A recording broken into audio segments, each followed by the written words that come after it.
Thank you so much, Chairperson of the Electoral Commission, Mr. Glen Mashinini. I'm going to open the floor for media to ask questions of clarification. Ooh, I can already see hands. I've got a hand this side, that side, and the third one. If I may take those first sets of questions so that I may allow the panel from the Electoral Commission to respond to those questions. Introduce yourself, your media house, and then pose the question. Good evening. My name is Mahlatse Mahlase. I'm with Eyewitness News. I'm going to ask about something that also happened to me, but I see several people experienced it. My voting station was closed at 1 o'clock, and when I phoned the PO, she told me that she had phoned me and not reached me, so there's nothing that she can do. By the time other people intervened, it was too late. I had to come here. And I'm seeing that there's several people who could not vote, and I'm assuming people apply for a special vote for a reason. First question, what happens to those people that were clearly disenfranchised because presiding officers decided to close the polling station before 5? Number two, is this because they are not properly trained, as somebody suggested, and they are not aware of the law? Or is this something that was widely communicated? Because somebody senior to her said that they tell them to call the voters, and they probably just took the decision because I was the only person who hadn't come to vote. Thank you. There was a hand in the middle. Okay, my name is Njanji Chauke from the SABC News Channel. I just wanted to check with regards to voters not being allowed to take a photograph of their marked ballot or of their vote. How are you going to police that? Because obviously people go into the polling stations with their cell phones. How are you going to police that? And then what is the motivation behind that? What's wrong with a person taking a picture of their marked ballot, of their vote?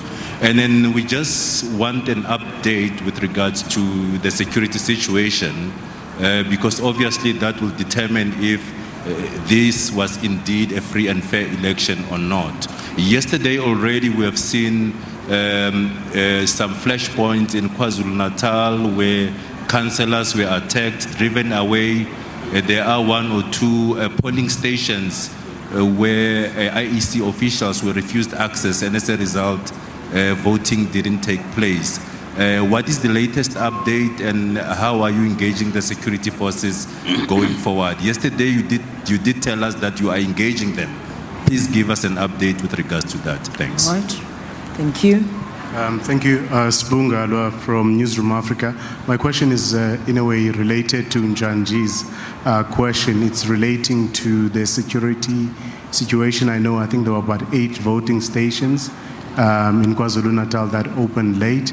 Obviously, the Minister of Police had said that there are hotspots that have been identified, and I would imagine that these are under security spotlight.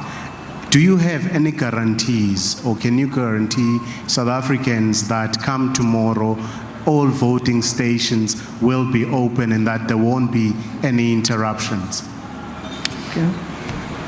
I saw 2 last questions at the far end of the room. Then I'm going to pause and allow leadership of the IEC to respond to those questions. Mbeje, and then Sophie, please proceed. Thank you. Thank you so much. I just want to find out, clearly we have challenges of power in South Africa, much as the ESCOM has confirmed that there won't be a load shedding.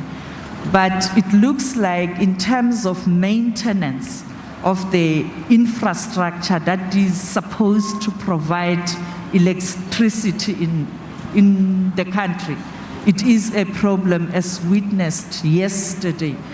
Do you have any plans to ensure that you are able to intervene, and timeously so, when such incidents happen? Because this is a hotly contested elections, and you can't leave any room for suspicions. Okay. Thank you very much. Let me check the last one. Thanks. Yes, good evening. Mzwande Lembech from the SABC. I wonder if you are aware or if there is any truth to reports that a presiding officer in Umbumbulu Ward 93 was caught stuffing marked ballots into the ballot box. And of course, another one apparently did the same in Mpumalanga. So have those reports reached you? If they have, what have you done about it? Thank you. Thank you so much. Let me pause. I'm going to allow the IEC leadership, where they're sitting, their microphones, if they may please respond from that point and deal with this batch of questions. CEO, if you may lead the discussion. Very, very difficult questions. I thought you'll be a little more generous today than was the case on previous days. But be that as it may,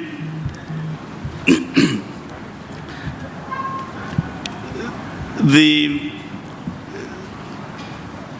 presiding officers could only close voting stations if all applicants had come and cast their votes.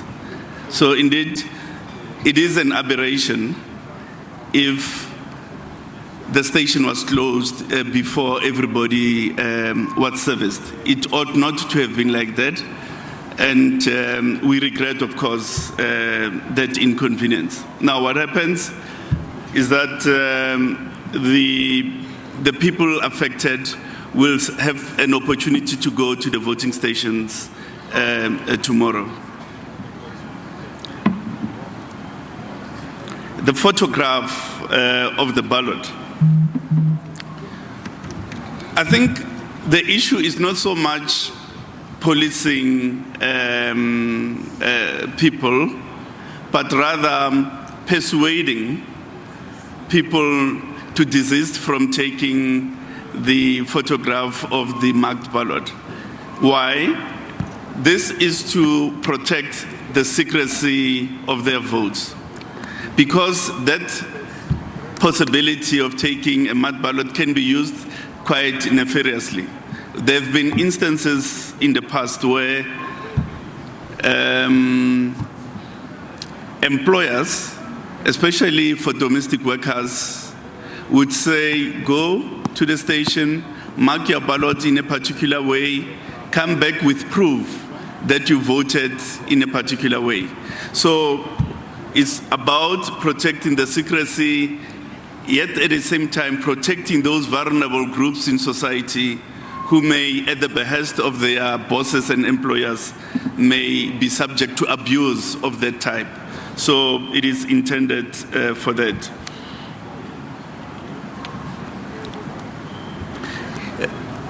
What have we done about the situation in areas where there's been disruptions?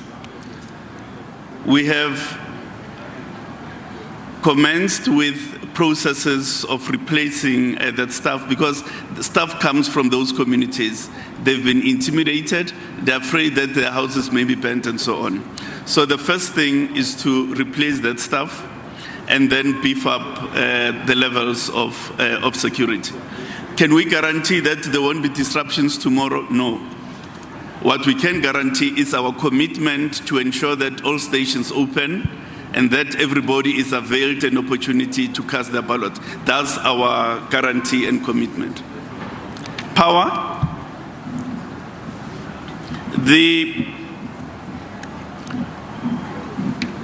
I think the observation is correct that maintenance is uneven across the country. However, what we ensured leading up to the period is to do preventative maintenance as part of our preparation of assuming occupation of the hall. Now, in the circumstances, a circuit breaker on the distribution box burned, and it affected the distribution of supply. we do have generators on site, but those generators distribute via the distribution box. So we do have the City of Tshwane Electricity Department on site.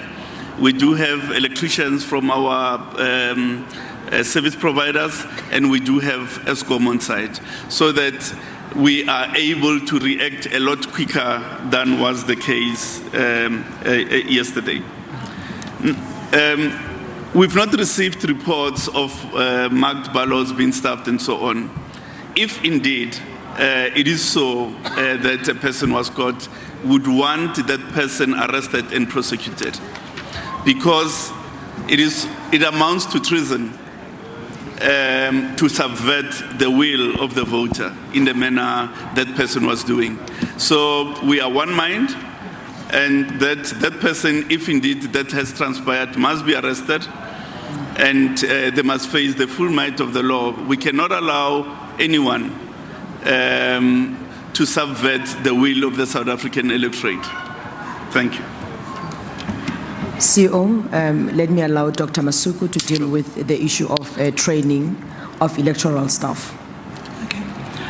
Thank you very much, Kate. I think Mahlatse asked if the aberration that she encountered was as a result of people not being properly trained. I'd like to, first of all, do what the CEO did and express the Commission's apology to those people that were denied an opportunity to cast a special ballot, but to say that I don't think it is attributable to inadequate training, but rather people do behave rather strangely under pressure.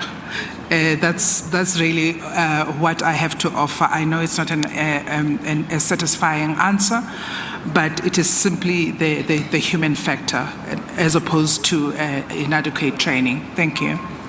Thank you very much, Dr. Masuku. Looks like we have covered all the questions. Bonolo, slowly just get us your additional questions from online. Thank you.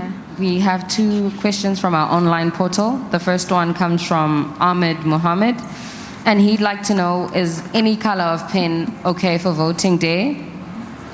And then the following question is from Karine Duplessis of Eyewitness News, and her question reads as follows. How many people applied for home visits to cast special votes in total, and how many of these applications were rejected in total? Thank you so much. Those are the questions. If there are no other, I don't see any other additional hands. After Bonolo's questions, we'll be calling a rep. CEO, deal with those questions for me as we wrap up this evening's press briefing. There is no specified color of pen. It has to be a permanent ink of any color to mark the ballot. How many people applied? I don't have that figure with me now. However, those that were approved for special votes, it's 507,000. I don't have the figure. Just leave it. Yeah, let's leave it there. Ladies and gentlemen, on that note, thank you very much for joining us for this evening's press briefing. As we wrap up and close special voting, tomorrow is a big day. 7 o'clock, voting stations open. 9 p.m. on the dot, we close voting stations for 2021 municipal elections. On that note, IEC leadership, thank you very much. And CEO has a CEO? No, I just wanted to say to journalists, you forget to wish us well for tomorrow. Sophie, where's Sophie? Oh, Sophie's gone. I'm Zandile Marazama, just try and wish us well for tomorrow. You'll do it online, ne? Yeah, we'll take it online. CEO will take it virtually. Yeah, thank you very much, commissioners and CEO. Ladies and gentlemen, thank you very much.